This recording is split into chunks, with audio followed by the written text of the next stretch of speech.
You know what I realized after 75 years on this earth? Everything I thought mattered didn't, and everything I ignored did. I spent over 50 years chasing the wrong things, believing the wrong ideas, living the wrong way. But here's the truth I finally learned. True freedom isn't what you think it is. You want to know what it really feels like? It's when something that used to scare you doesn't scare you anymore. Today, I'm going to share 7 lessons that took me half a century to understand. 7 truths that could change everything for you if you're willing to listen. Hit that like button if you're ready. Leave your age in the comments. Let's begin. Lesson 1. If you're worth something later, you're worth something now. For most of my life, I believed I had to earn my worth. I had to achieve something, become someone, prove myself. When I get the promotion, then I'll be valuable. When I lose the weight, then I'll be worthy. When I have enough money, then I'll matter. Vincent van Gogh said it perfectly. If I'm worth something later, I'm worth something now. But I didn't understand that. I spent decades waiting for permission to feel good about myself. I remember being 45. I finally got the job I wanted, the salary I dreamed of, the title that looked impressive. And you know what happened? Nothing changed inside. I still felt empty. I still felt like I wasn't enough. Because worth doesn't come from what you achieve. It comes from simply being alive. You don't need to wait until you're successful to feel worthy. You don't need to wait until you're perfect to love yourself. You're worthy right now, today, this moment. Not because of what you've done, but because you exist. That's the first truth I wasted decades learning. Lesson 2. No one's headstone ever reads, "I wish I worked more." I spent 30 years climbing the corporate ladder. Early mornings, late nights, weekends at the office. I missed my daughter's school plays. I skipped family dinners. I was always too busy. My wife would say, "Can you take a day off?" And I'd say, "Not now. After this project. After this deadline. After I get that promotion. After. And then one day my best friend died. Heart attack at 58. At his funeral, his son stood up and said something I'll never forget. My dad worked his whole life. He was always planning for retirement, for the day he could finally relax and enjoy life. But that day never came. I looked around at the crowded funeral, co-workers, clients, business partners, and I realized no one's headstone ever reads, "I wish I worked more." Nobody on their deathbed says, "I should have spent more time at the office." Life is wasted when we postpone living, when we wait for someday, when we sacrifice today for a tomorrow that may never come. I'm 75 now, and you know what I remember most? Not the promotions, not the bonuses, not the achievements. I remember the Tuesday morning I called in sick just to have breakfast with my wife. I remember the random Saturday I took my grandson fishing. I remember the evening I sat on the porch doing absolutely nothing. Those moments, those small, unremarkable moments. That's what life is made of. Don't wait for retirement to start living. Don't wait for someday to do what matters. Today is someday. This moment is all you have. Lesson 3. Life is wasted when we worry. What others think I spent most of my life as a prisoner. Not in a jail cell, but in something worse. The prison of other people's opinions. What will they think if I fail? What will they say if I'm different? What will they whisper behind my back? So I played it safe. I stayed small. I never took risks. I wanted to start my own business at 40. But what if people thought I was foolish? What if I failed and became the neighborhood joke? So I stayed at my job. Safe, comfortable, miserable. I wanted to travel at 50. But what would people think? A man my age backpacking? How embarrassing. So I stayed home. Safe, comfortable, unfulfilled. Now I'm 75. And you know what I've learned? Most people aren't thinking about you at all. They're too busy worrying about themselves, too busy worrying what you think of them. Everyone is so consumed with their own fears, their own insecurities, their own lives, that they barely notice yours. And the ones who do judge you? They're usually the most trapped, the most afraid, the most imprisoned by their own fears. Free people don't judge others. Only caged people do. When you finally stop caring what others think, something miraculous happens. You become free, truly free. You can speak without your heart racing. You can try new things without paralyzing fear. You can be yourself without apology. That's real freedom, and I wasted 50 years before I found it. Don't make my mistake. Start today. Lesson 4. Everyone has 2 lives. The second begins when you realize you have only one. I was 68 when I finally woke up. 68 years old before I realized I'd been sleepwalking through life.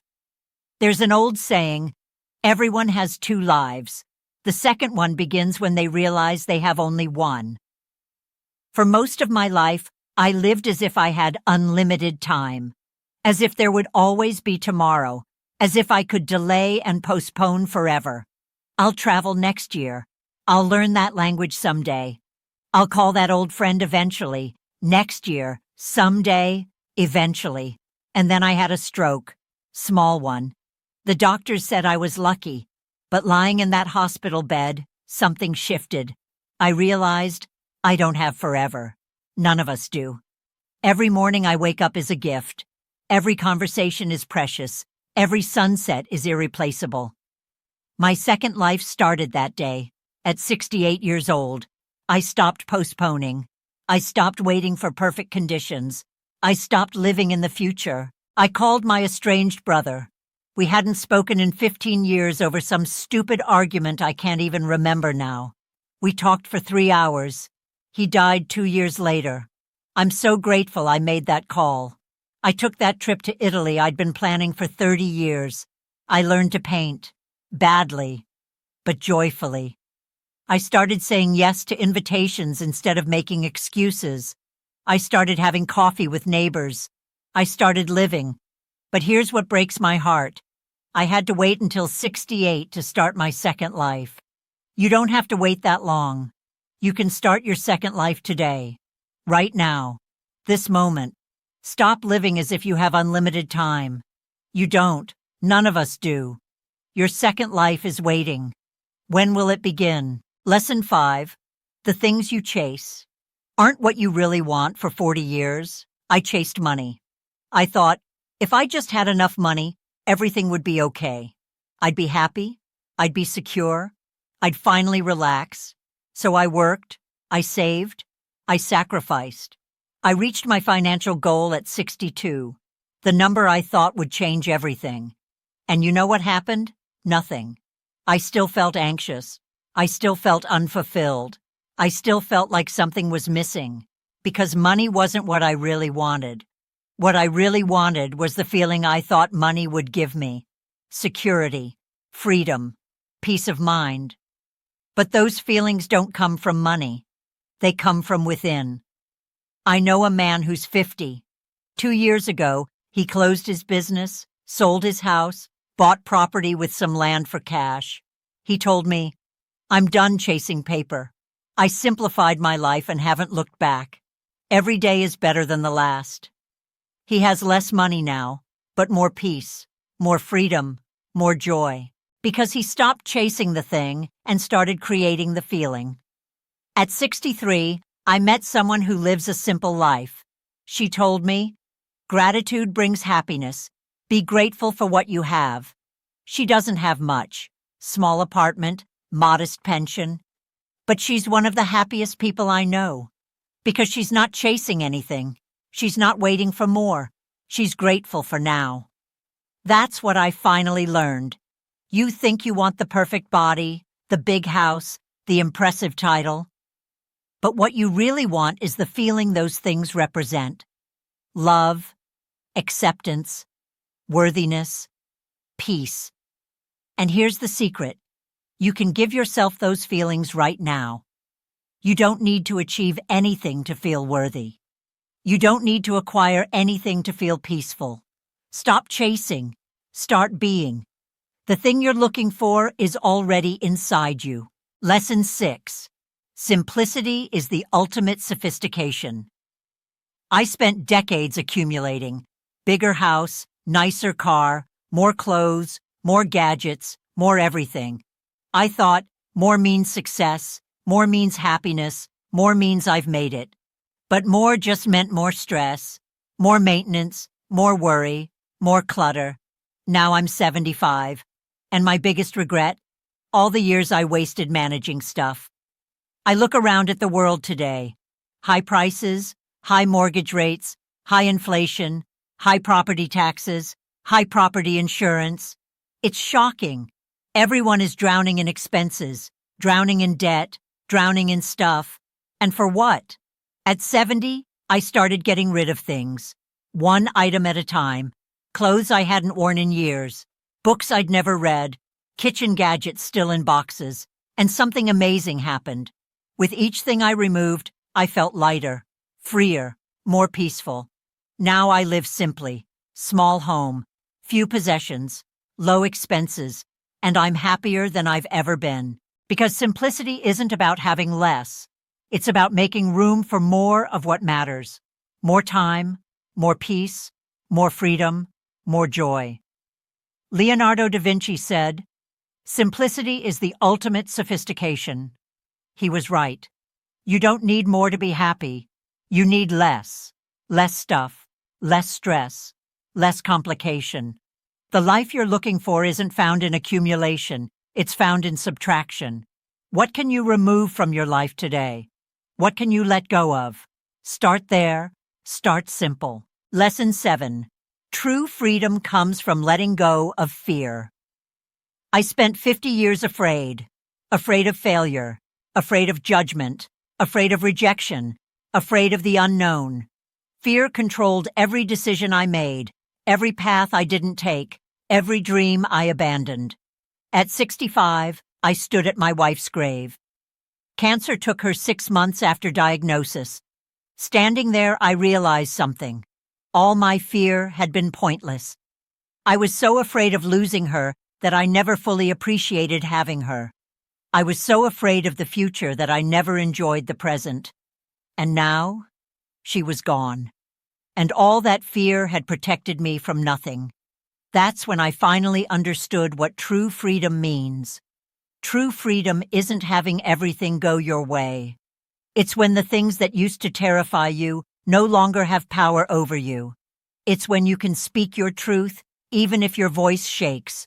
It's when you can try something new, even if you might fail. It's when you can love fully, even knowing you might lose. At 70, I started doing things that scared me. I took a painting class. I was terrible. People probably laughed. I didn't care. I traveled alone for the first time. I got lost. I made mistakes. It was wonderful. I told people how I really felt. Some relationships ended. Better ones began. Now at 75, very little scares me anymore. Not because I'm braver, but because I finally understand. The things we fear rarely happen. And when they do, we survive. We adapt. We grow. Fear isn't protection. It's a prison.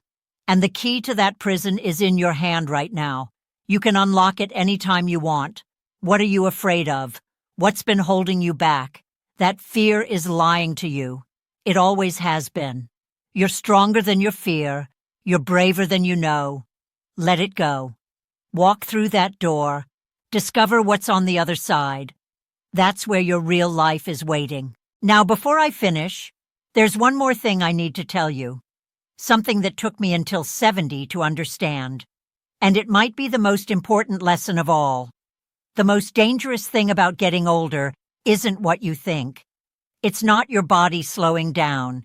It's not losing your memory. It's not even dying. The most dangerous thing is losing your desire to live. I've watched it happen to so many people in their 70s. One day they're active, engaged, alive. The next day they're sitting at home saying, "I'm too old for that. That's not for people my age anymore." And that's when they start dying. Not physically, but spiritually. When you stop wanting things, that's when you really get old. When you stop being curious, that's when your brain starts fading. When you stop moving, that's when your body breaks down. I learned this from watching my patients when I was still working. 2 men, both 72, same health conditions, same background. The first man retired and said, "Finally, I can rest. I'm done." He stopped going out, stopped seeing friends, stopped doing anything.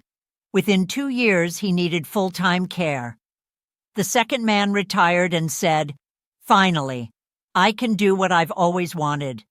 He started taking painting classes, joined a walking group, volunteered at the library. 10 years later, he's still going strong at 82. Same age, same starting point, completely different endings. The difference? One gave up, one kept going. Here's what I want you to understand. Your 70s are not the time to slow down and wait for death. Your 70s are your last chance to fight aging. Your last chance to build habits that will carry you into your 80s and 90s. Because here's the truth nobody tells you. The habits you build in your 70s will stay with you for the rest of your life. If you start walking every day at 70, you'll keep walking at 80. If you start learning new things at 70, you'll stay curious at 85. If you start saying yes to life at 70, you'll keep living at 90. But if you give up at 70, if you stop trying, if you decide you're too old, then 80 becomes unbearable, and 90 never comes. I know someone who understood this perfectly. He's 75 now. Every single morning he asks himself one question: what am I excited about today? Sometimes it's big, a trip, a project, a goal. Sometimes it's small, coffee with a friend, a good book, a walk in the park. But every single day, there's something. Because the moment you stop having things to look forward to, that's when aging accelerates. That's when your brain stops growing. That's when your body stops trying. Don't let that happen to you. Don't spend your 70s waiting to die. Spend them learning to live. Don't compare yourself to who you were at 30. Compare yourself to who you were yesterday. Did you move a little today? Did you learn something? Did you laugh? That's winning. That's living. One more thing. People always ask me, what's the secret to happiness in old age? And I always give the same answer. Happiness isn't something you find. It's something you create. It's not about having more. It's about enjoying what you have. It's not about being young. It's about being alive. I think about babies sometimes. They don't have money. They don't have freedom. They don't have anything. But they're happy. Why? Because they know how to enjoy small things. A smile, a toy, a warm hug. They haven't learned to postpone joy yet. They haven't learned to wait for someday. They just enjoy. Somewhere along the way, we forget how to do that. We start thinking, I'll be happy when I have more money, when I retire, when everything is perfect.